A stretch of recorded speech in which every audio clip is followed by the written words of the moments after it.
Le Point Bourse vous est présenté par Bourse Direct.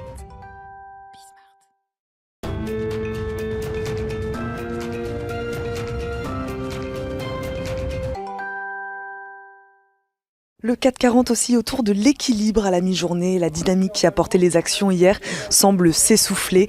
Les investisseurs sont partagés entre une réunion de la Réserve fédérale confuse, une croissance américaine pour le deuxième trimestre en dessous des attentes et des résultats décevants pour certaines entreprises. Ils devront d'ailleurs digérer encore aujourd'hui une nouvelle avalanche de résultats. Côté statistique, les investisseurs ont pu très tôt aujourd'hui regarder le PIB en France qui se redresse de 0,9% au deuxième trimestre 2021, après être resté stable au trimestre précédent, selon l'INSEE.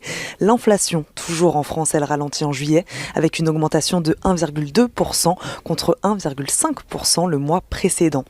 En Allemagne, la croissance, elle rebondit de 1,5% au deuxième trimestre 2021, après une contraction de 2,1% sur les 3 premiers mois de l'année. En zone euro, le PIB, lui, bondit de 2%, toujours au deuxième trimestre. De l'autre côté de l'Atlantique, les investisseurs pourront regarder cet après-midi l'indice PMI de Chicago et l'indice de confiance de l'Université du Michigan pour le mois de juillet.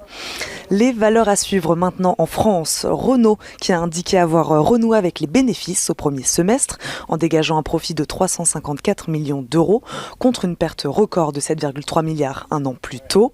Schneider Electric en hausse après avoir relevé ses objectifs pour l'exercice 2021 pour la deuxième fois de l'année et après avoir enregistré des performances records et supérieures aux attentes au premier semestre. Sur la période de janvier à juin, le résultat net du groupe a doublé à 1,56 milliard d'euros contre 775 millions d'euros au premier semestre de 2020. Et si l'or Luxottica est en hausse aussi à la mi-journée, le groupe a revu en hausse ses objectifs financiers pour l'année en cours, après avoir dépassé au premier semestre ses niveaux de résultats d'avant-crise.